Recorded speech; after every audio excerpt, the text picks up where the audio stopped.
Hospitals are places of healing and hope, where doctors and nurses work hard to care for patients. Certain hospitals have histories of patient abuse, neglect, and tragedy. These hospitals are haunted by former patients and staff. Urban explorers and ghost hunters visit haunted asylums and infirmaries. Unusual noises, cold areas, shadowy figures, and full-bodied apparitions are reported by visitors. Here are the 8 most haunted hospitals in the U.S. Number 8. Northville State Hospital. The allegation that Northville State Hospital is haunted is supported more by anecdotal evidence and urban legends than by any evidence that can be substantiated by scientific investigation. The lengthy history of the hospital as a psychiatric institution, in addition to the allegations of patient abuse and neglect that have been associated with the hospital, has led many individuals to the conclusion that the hospital is haunted. Within the grounds of the hospital, a number of individuals claim to have had experiences with supernatural phenomena, such as hearing unexplained noises or seeing apparitions. Some people believe that the hospital's troubled history has left a spiritual imprint on the location, which is why it is said to be haunted by the spirits of former patients who were treated there and ultimately passed away. The tales told about the deserted hospital eventually made it into folklore. As a rite of passage for young people, sneaking into its abandoned buildings was common practice. A tourist even went so far as to create a zany and tongue-in-cheek film in which he promotes Northville's former greatness and welcomes new patients. Another user uploaded a number of pictures that were taken inside. Many of the people who broke the law by entering an abandoned building in search of ghosts ended up receiving huge fines and having to perform community service instead. But there are others who have successfully evaded capture and have described Northville's tunnels. These tunnels went underneath the hospital and provided heat and water via a network of pipelines. Those who have been within these tunnels have stated that they have felt as though someone is breathing on them and that they can hear footsteps and voices. Number 7. Eloise Psychiatric Hospital. What began in 1839 as a poorhouse and farm eventually developed to include a psychiatric hospital, a tuberculosis sanatorium, and a county hospital. The institution was established in the year 1839. Eloise was a city unto itself, consisting of 76 buildings on a 900-acre plot and sheltering about 10,000 people who were homeless, mentally ill, or in hospital care, in addition to 2,000 staff employees. Eloise was a virtual city since it housed so many people. It also had a number of its own support services, such as a fire station, a power plant, and a cemetery. However, the gravestones only had numbers on them rather than names. Those who have visited the facility in recent times have reported hearing unexplained groans and screams, as well as seeing a ghostly woman dressed in white. A daring TV reporter went inside the facility, and when she came back, she brought back footage of brilliant lights hovering around her and the crew that was filming her. Number 6. Essex County Hospital. Verona, New Jersey, in the United States, was the location of the Essex County Hospital, which was also known as the Essex County Sanatorium. It served as a psychiatric institution. Those suffering from mental illness were able to receive care and treatment at the hospital since it first opened its doors in 1907 and continued operations for almost a century after that. There's a wide variety of unexplained phenomena that have been cited as examples of paranormal activity at Essex County Hospital. Some of these phenomena include shadow figures, disembodied voices, and unexplained sounds.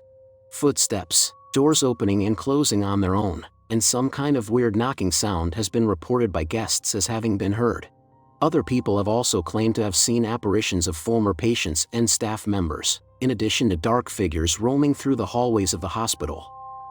Objects moving on their own, cold spots, and the sensation of being watched or followed are some of the other paranormal events that have been documented occurring at the hospital.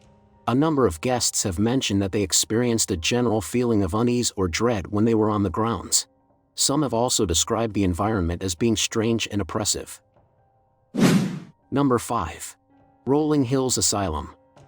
Rolling Hills Asylum, which was formerly known as the Genesee County Poor Home, is located in a region that is home to hundreds of unmarked graves. Inmates were people who lived on the farm and were considered to be among the most disadvantaged members of society. The farm was established in 1827 as a working farm. It has been estimated that the land was responsible for as many as 17,000 deaths. Nonetheless, There are hundreds of unmarked graves on the property. The infamous building is now open to the public, and those who go there claim to have witnessed shadow figures, moving items, and voices that did not seem to come from anywhere in particular. Number 4. Trans-Allegheny Lunatic Asylum.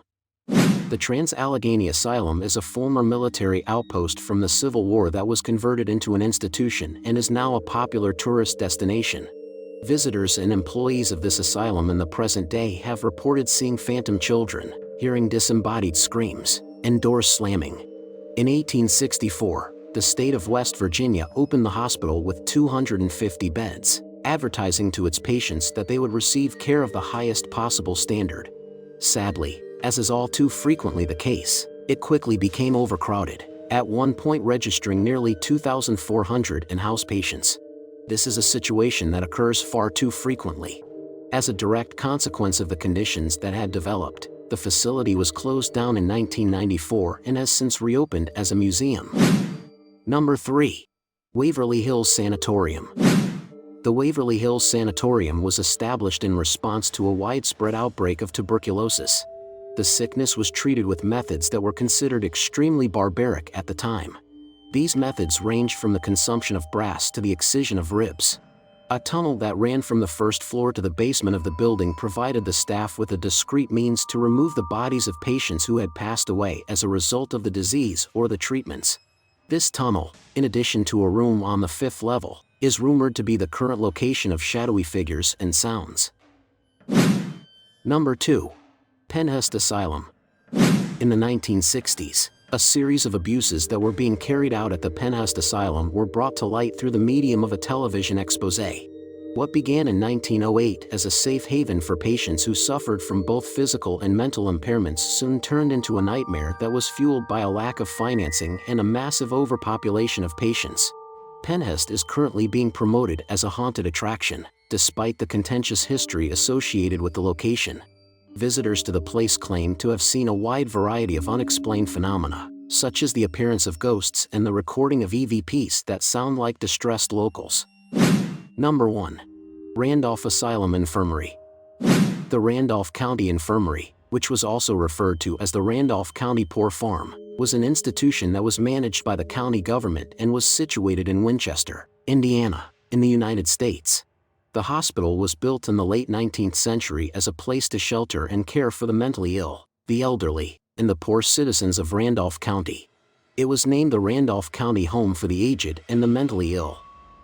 The infirmary encompassed a number of structures, the most notable of which were the main building, a barn, and a hospital. It was planned for the institution to be self-sufficient, with residents helping out on the farm and contributing in other ways to the running of the facility through their labor. Several people have passed away during the course of its history in the infirmary, and there is a cemetery on the premises that contains 50 graves that are unmarked. There were a number of persons who passed away as a result of tuberculosis. One person was thrown out of a window on the 2nd level, and there are also tales of others hanging themselves. When the infirmary finally shut its doors in 2008, there were still 5 patients residing there. The majority of people who enter the infirmary report experiencing some form of haunting, including but not limited to the following: doors slamming shut for no apparent reason, the sound of children giggling and little footsteps in the halls, women screaming, crashing sounds in the cafeteria and the basement, and apparitions and shadowy figures seen through ambient light. What do you think of our video? Let me know in the comments section below. If you enjoyed this video and want to hear from me again, be sure to hit that subscribe button before you go. Thanks for watching.